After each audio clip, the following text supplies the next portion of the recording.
할렐루야. 예, 주님의 이름으로 사랑하고 축복합니다. 여러분, 지난 한 주간의 삶 어떠셨습니까? 하나님의 기쁨이 될 만한 삶의 자리에 서 계셨는지요?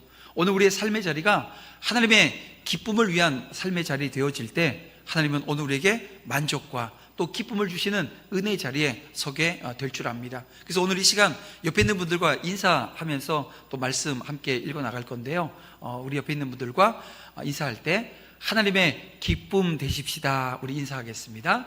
하나님의 기쁨 되시는 은혜가 있기를 원합니다. 예. 기쁨 되기로 결단하는 저와 여러분에게 하나님께서 만족과 기쁨이 넘치는 삶의 자리 맛보게 하실 줄 믿습니다. 자, 오늘 다윗 하나님을 갈망하다 22번째 시간입니다. 어떤 조언을 듣고 있습니까? 라고 하는 제목으로 말씀 함께 나누고자 합니다. 여러분, 배불런 효과라고 하는 이론 들어보셨습니까? 배불런 효과 뭐냐 하면요, 우리말로 표현하면 과시 소비 현상입니다.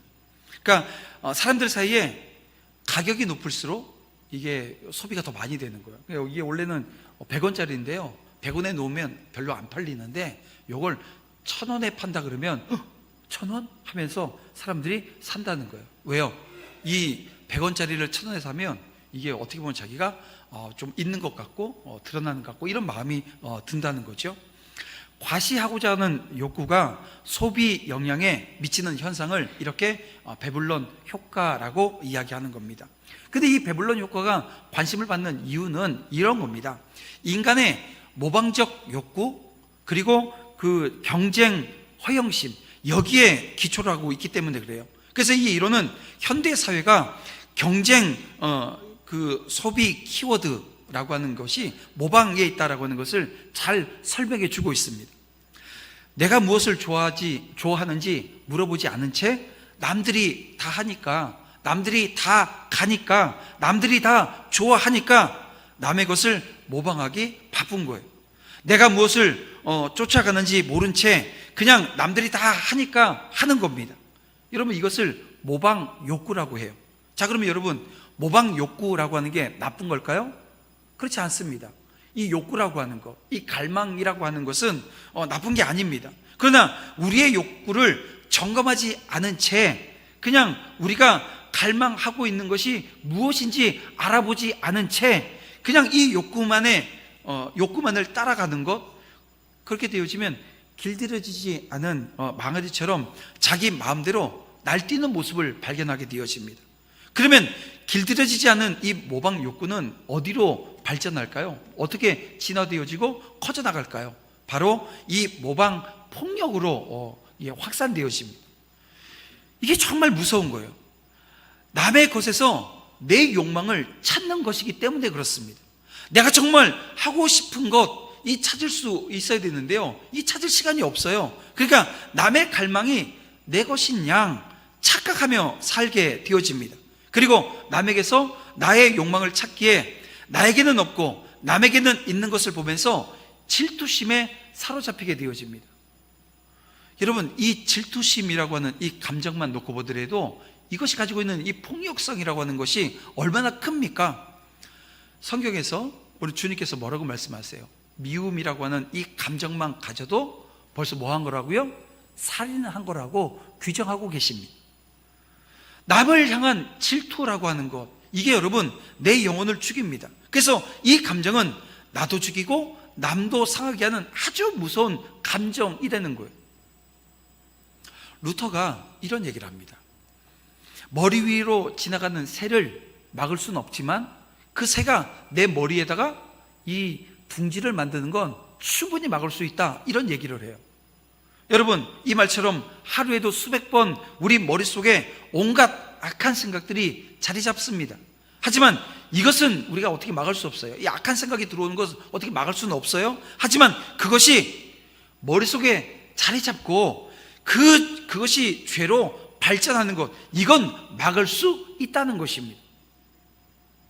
여러분, 우리가 이 배불런 효과라고 하는 것, 이 영적인 이 과시 현상도 오늘 우리 가운데 있을 수 있어요. 근데 여러분, 충분히 막을 수 있습니다. 자, 오늘 본문을 보세요.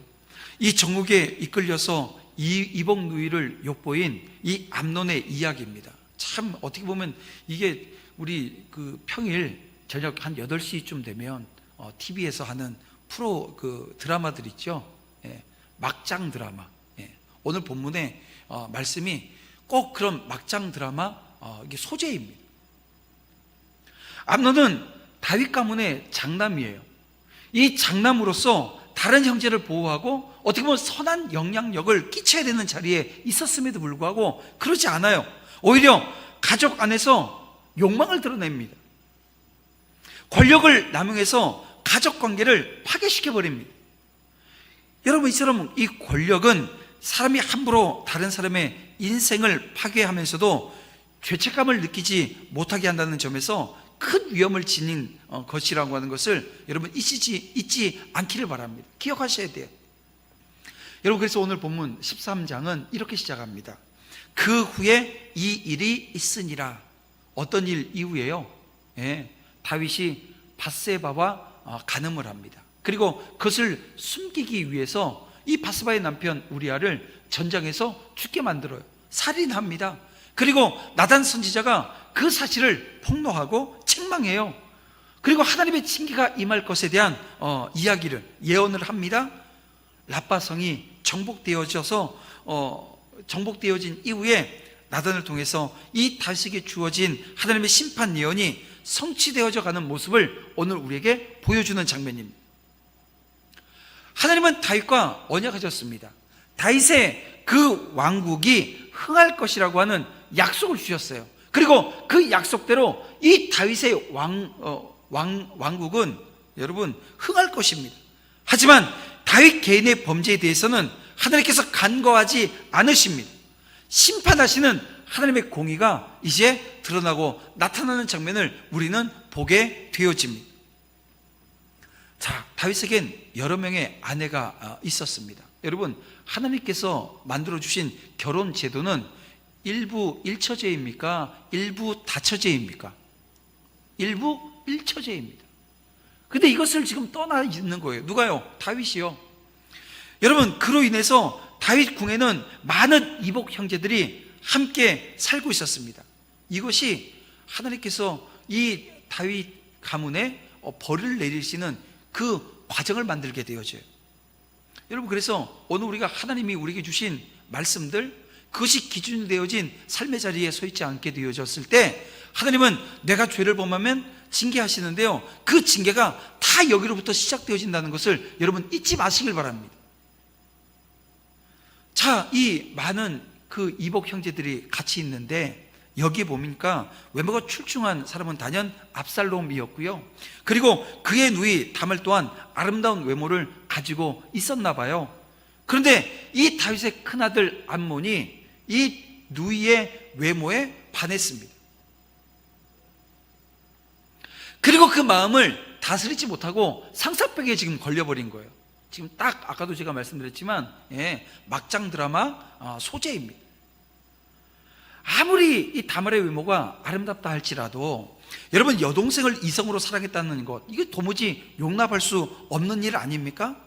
암논의 이런 욕정은 다윗이 우리아의 아내 이 밧세바를 범할 때의 욕정과 어떻게 보면 매우 유사합니다. 여러분, 이제 12장 10절에 있었던 하나님의 말씀, 칼이 내 집에서 영영 떠나지 아니하리라, 영원히 떠나지 아니하리라 라고 하는 이 예언이 성취되어지는 시작점이 바로 지금 여기입니다. 결국 이 재앙은 다윗의 범죄로부터 비롯되어졌다, 여러분 이렇게 보는 게 맞아요. 욕망의 씨앗은 죄의 열매를 거두기 위해서 뿌리를 내리고 싹을 틔우기 마련입니다. 지금 오늘 싹 틔우는 장면이 여기 있는 거예요. 자, 그런데 이 싹을 어떻게 틔웁니까? 자, 오늘 본문에 보니까 암몬에게는 요나답이라고 하는 친구가 있었어요. 근데 이 요나답이 다윗의 형 시므아의 아들이에요. 다시 말하면 암논에겐 사촌지간입니다. 사촌 형제였어요. 근데 오늘 본문 3절에 보니까 요나답을 어떤 사람으로 소개합니까? 심히 간교한 자라고 소개하고 있습니다. 즉, 평소에 이 요나답이라고 하는 이 인물이 가지고 있었던 모습은 교활한 모습을 가지고 있었다는 거예요. 자, 그러면 이 암논이 그 요나답이 교활하다라고 하는 걸 몰랐을까요? 모르지 않았을 겁니다. 이 지금 오늘 본문은 그걸 지금 이야기하는 거예요. 모르지 않았다라고 하는 거예요. 그러면 왜 이 간교한 인물인 요나답을 암논이 친구로 삼아 가까이 두었냐는 거예요. 그에게 어떻게 보면 지혜로운 면이 있어서 도움을 받을 수 있었기 때문일 거란 우리가 예측을 해볼 수 있습니다. 자, 사실 오늘 본문에 이 간교한 자라고 번역되어진 히브리어 원어를 보게 되어지면 지혜로운 자라고 하는 말로도 사용되어지는 단어가 쓰이고 있습니다. 실제로 요나단이 암몬에게 지금 하고 있는 조언을 보세요. 어떻게 보면 이 세상적인 시각, 믿음의 시각에선 막장인데요, 이 세상적 시각에서 보게 되면 야, 이런 방법도 있어? 지혜로운데? 여러분, 그런 지금 모습을 보여주고 있다는 것입니다. 그러나 암논은 이 요나답의 조언에 따라 행하면 안 되는 거예요. 근데 그대로 행해요. 다말을 보매요. 자신의 목적을 달성하는 것처럼 보입니다. 그런데 이 일로 인해서 비참한 최후를 맞이할 수밖에 없었습니다. 그런 측면에서 본다면 이 요나답이라고 하는 이 친구는요, 좋은 친구예요? 절대 좋은 친구가 아닌 것을 보게 되어집니다. 그렇습니다. 요나답은 사악한 친구의 전형입니다. 그는 사단의 성품을 가진 자입니다. 왜냐하면 창세기 3장 1절을 보면 뱀, 즉 이 사단을 간교한 자로 소개하고 있습니다. 요나답이 바로 간교한 자였다는 거예요. 여러분, 이렇게 사단의 성품을 가진 자는 결코 좋은 친구가 될 수 없습니다. 사단은 때로 좋은 친구처럼 우리에게 다가와서 결국 우리를 망하게 하는 것이 목적이듯이, 사단의 성품을 가진 자도 다른 사람에게 유익을 주는 것처럼 말하고 행동을 합니다. 그런데 결국 그 사람에게 해를 끼치게 되어집니다. 여러분, 누군가가 여러분에게 와서 야, 내가 이번에 여기에 투자했는데 글쎄 수익이 20%나 났어, 30%나 났어, 너도 좀 해봐, 너도 나처럼 수익이 20% 30% 되는 그 일을 좀 해봐 라고 하는 그 모든 얘기는요, 다 요나답입니다. 여러분, 생각해 보세요. 수익이 30% 났는데 누굴 소개시켜줘요? 내가 더 해야죠. 우리 아이들 찬양에 집 팔고 냉장고 파는 것은요, 거기에 큰 가치가 있기 때문입니다. 근데 집 팔고 냉장고 팔아서 그 땅을 사고 뭔가를 해야 되는데 이거 소문내고 해요? 절대 소문내고 하지 않습니다. 그래서 여러분에게 누군가 와서 야, 이거 20% 30% 이 100% 수익 있어 라고 하는 그건요, 요나답이 와서 얘기하는 거예요. 절대 여러분 듣지 마시길 바랍니다. 그리고 나쁜 사람이에요. 그리고 여러분 절대 나쁜 사람 되지 마세요. 내가 수익 봤으면 혼자 끝내세요. 그거 가지고 누군가를 사기치는 자리에 여러분 끌어들이는 거 절대 하면 안 됩니다. 우리 믿는 사람들은 그 자리에 서면 안 되는 거예요. 그래서 암논은 마땅히 요나답이라고 하는 인물을 멀리하는 게 맞습니다. 그게 옳은 거예요. 근데 그는 요나답의 간교한 지혜의 도움을 받기 위해서 그를 가까이 두고 있어요. 그리고 그 조언을 따라요, 결국 어떻게 돼요? 파멸하게 되어지는 겁니다. 여러분은 이런 사실을 통해서 무엇을 깨달아야 될까요? 그렇습니다. 우리는 친구를 사귀는데 선별해서 사귀어야 되는 거예요. 성도들은 아무리 자기에게 세상적인 유익을 주는 사람이라 할지라도 사단의 성품을 지닌 자, 다시 말하면 간교한 자는 멀리 해야 합니다. 여러분, 진정한 친구는 친구에게 악한 일 행하라고 여러분 조언하지 않습니다. 참된 친구는 비록 상대 친구로부터 원망을 듣는다 할지라도 친구가 그릇된 길을 가려 하면 충고하고 바른 길로 인도하는 게 맞아요. 아울러 친구를 위해서 자기를 희생하는 것도 마다하지 않아야 합니다. 여러분, 요나단과 다윗이 그러지 않았습니까? 저도 한 23년 전이에요. 친구가요 와서 저한테 뭐라고 하냐면 이혼을 해야 되겠다는 거예요. 이혼하려고 하는데 이유를 들어봤더니 이혼 사유가 안 돼요. 한참 얘기하다가 설명을 하는데 안 되길래 제가 그때는 지금도 아직도 남아있지만 혈기가 남아있어가지고 말도 안 되는 얘기한다고 제가 왜 손바닥을 왜 폈겠어요? 예, 제가 싸대기를 그냥 정신 차리라고 때렸어요. 근데 때렸는데 문제가 뭐냐면 너무 세게 때려가지고요, 손바닥 자국이 이렇게 났어요. 그 정도로 제가 세게 때린 거예요. 아마 지금 그랬으면 바로 저도 경찰서로 가야 되는데, 그거 맞고 정신 버쩍 차려가지고요, 이혼하는 걸 하지 않은 거예요. 그 지금 뭐라 그러냐면 저한테 고맙대요. 그때 때려줘서. 그때는요, 한 대 맞고선 저 안 볼 것처럼. 왜냐면 손바닥 자국이 났는데, 이게 생각해보세요. 이 손바닥 자국 나고 어딜 돌아다닐 수 있어요? 지금이야 마스크 쓰고 다녀도 코로나 때문에 마스크 썼나 보다 했는데, 그때는 그게 아니었거든요. 저한테 하는 얘기가 고맙대요. 그때 자기 정신 차리게 해줘서. 여러분, 오늘 우리의 삶의 자리에 다윗과 요나단 같은, 그래서 그 친구하고 저하고는 어떻게 보면 다윗과 요나단 같습니다. 그러니까 정말 직설적으로 얘기를 해줘요.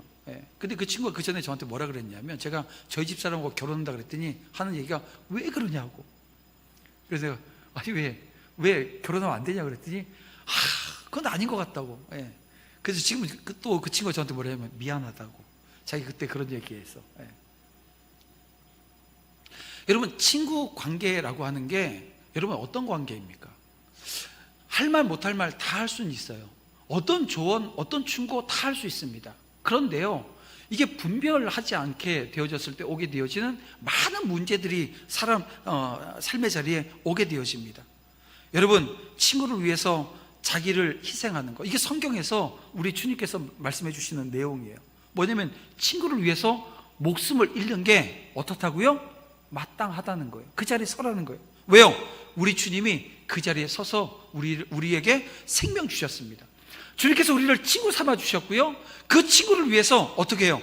십자가 지셔서 오늘 우리에게 영원한 생명을 주셨어요.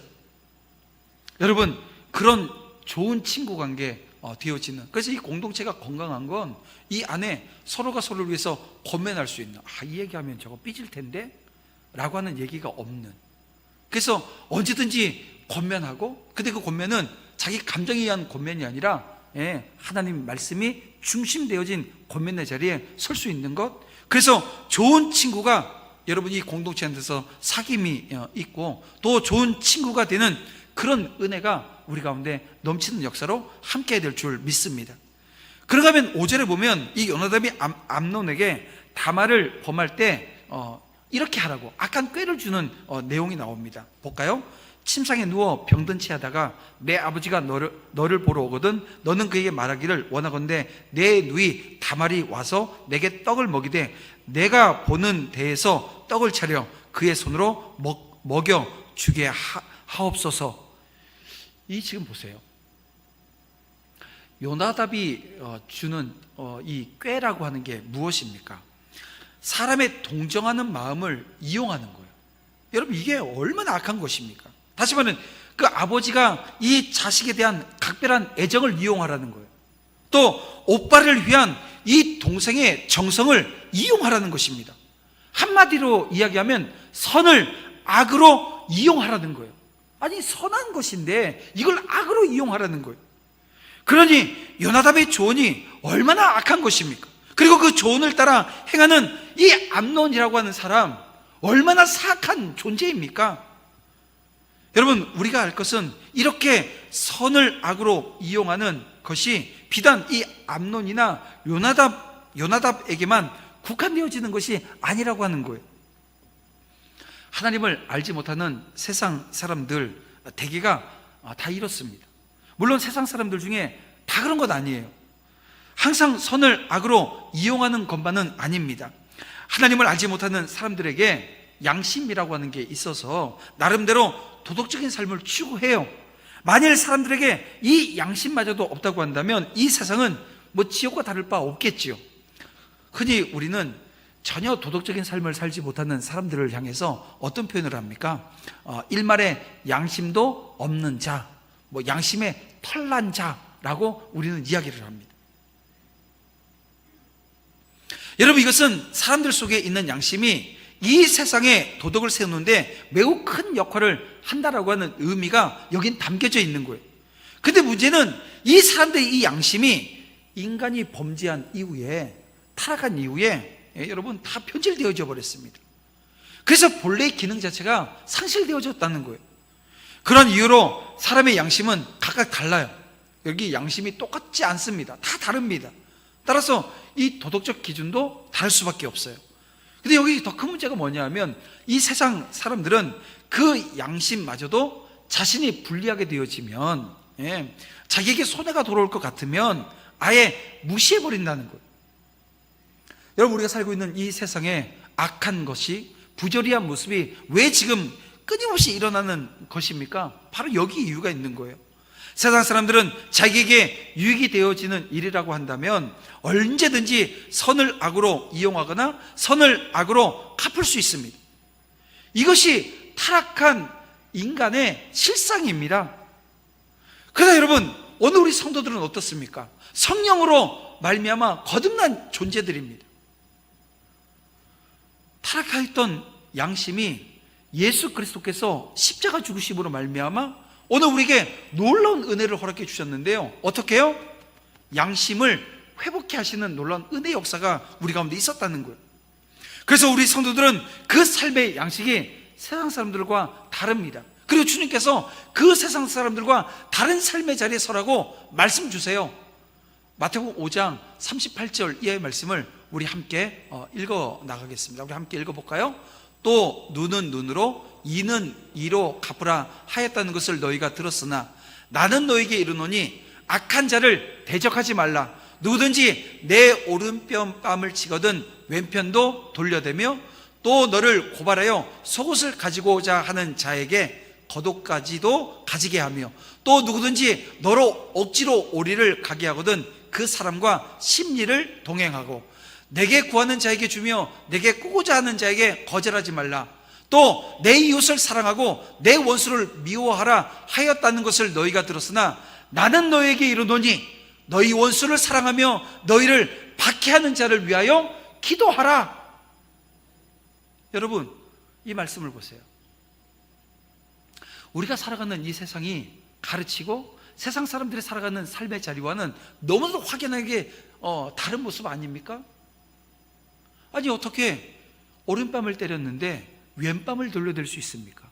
치욕적으로 손등으로 내 뺨을 때렸는데요, 여기도 때려 하고 돌려댈 수 있어요? 아니,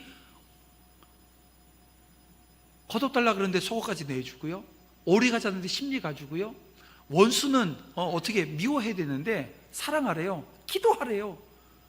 꾸고자 하는 자에게 그냥 주라는 것입니다. 사도 바울이 이런 예수님의 가르침 잘 받아서 오늘 로마서 12장 20절 21절에 오늘 우리에게 이런 말씀을 줍니다. 다시 한번 또 함께 읽어보겠습니다. 시작. 내 원수가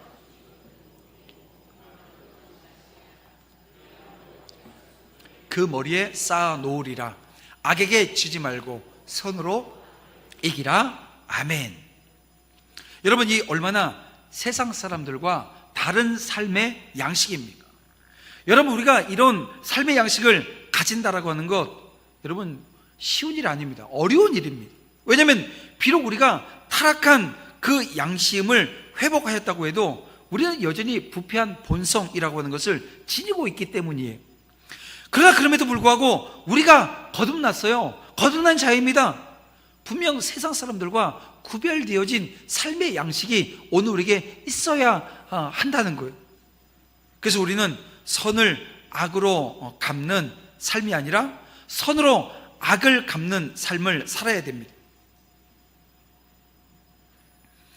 주님께서 이 당신의 생명을 바쳐 우리 죄인들을 구원하신 것처럼 우리 또한 자신을 희생해서 다른 사람의 유익을 구할 수 있어야 한다는 거예요. 그럴 때 우리는 진정한 하나님의 자녀로, 주님의 제자로 인정받을 수 있는 겁니다.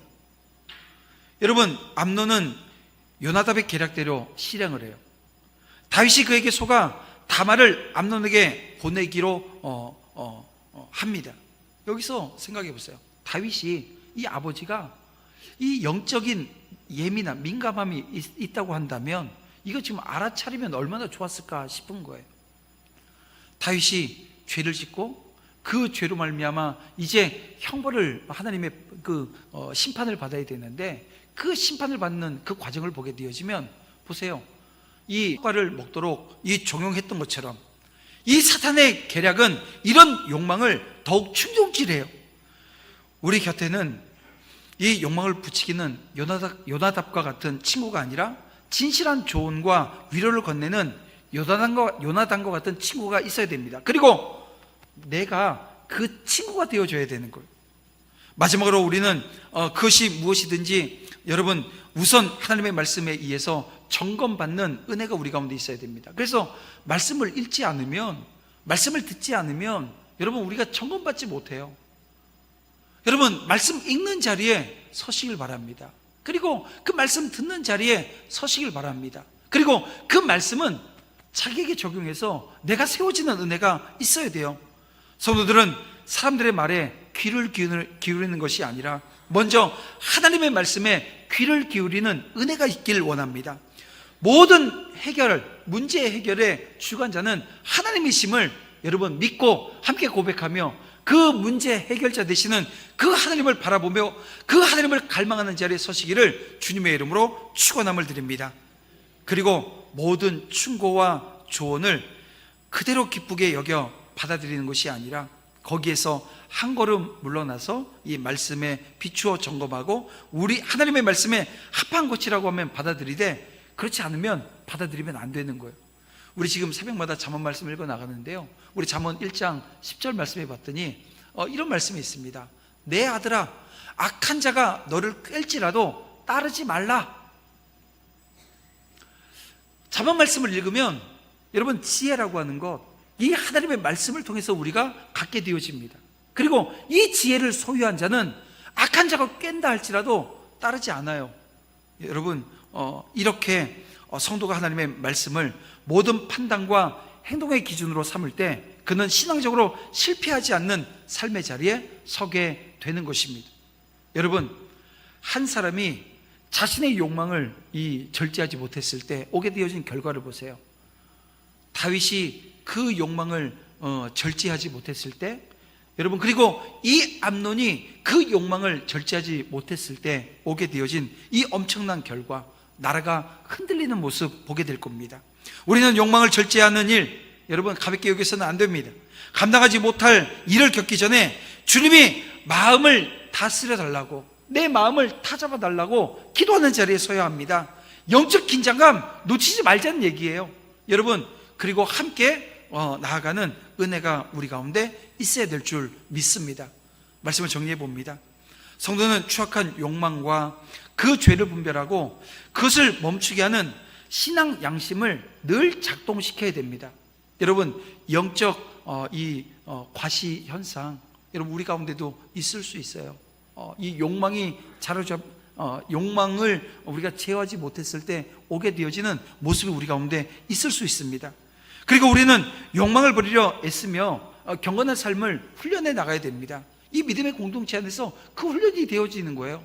여러분 금요 기도회를 여러분 사모했으면 좋겠어요. 왜냐하면 이 훈련의 장입니다. 하나님께서 우리에게 기도하게 하시고 그 기도를 통해서 내가 강건해져서 여러분 삶의 자리에 여러 문제들이 발생할 때 하나님께서 나를 통해서 인도하시고 나를 통해서 역사하시며 나를 통해서 세우시는 은혜를 경험하게 될 거예요. 매일 하나님과 동행하며 말씀과 성령으로 충만한 상태를 유지해 나가는 여러분들 되셔서 이 죄의 유혹 우린 충분히 이겨낼 수 있습니다. 여러분 승리하는 자, 이기는 자의 삶을 우리는 살아낼 수 있다는 거예요. 이번 한 주간의 삶의 자리가 그런 놀라운 은혜 역사 있기를 주님의 이름으로 축원합니다.